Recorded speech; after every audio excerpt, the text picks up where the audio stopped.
We're back with Richard Southern to chat about some of the more interesting stories of the day. Toronto has reclaimed a spot on the list of the world's most livable cities, but not everyone is in agreement, Richard.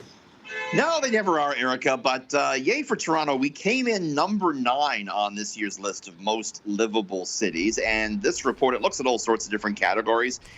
The T-Dot earned a perfect score in stability, healthcare, and education. We didn't do so well in culture and environment. Most livable city in the world, Vienna, followed by Copenhagen and Melbourne. Again, we were 9. But yes, Erica, some people are pointing out the fact that we have housing that pretty much nobody can afford. Right. Public transit issues galore. There's some crime.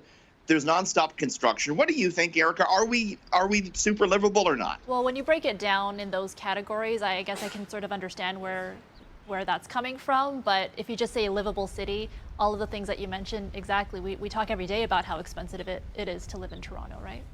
True, and we like to complain, but you know what? On a whole, it's a nice place to live. Yeah. And you know, you've been to a lot of other places. You realize that the transit infrastructure, granted, we could do a little bit better on. But that's a story for another day. Right.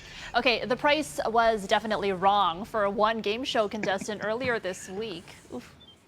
Price is Right. Remember The Price is Right when you were homesick? That's what we used to watch, right, Erica, when you're homesick? Now we can watch it right after you sign off, right here on City News. It's on at 7 o'clock. Anyways, check this out. This was the other day. Contestant, he won his pricing game, got it right. He was so excited that he's pumping the air. You know what he did? He dislocated his shoulder, Erica. Ouch. Ouch. Yeah.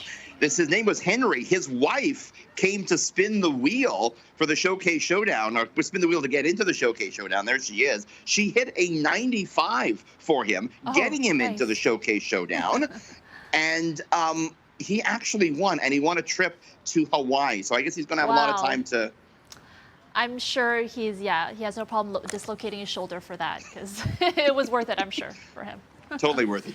Okay, finally, things could soon get physical between two of the most powerful people in the social media world.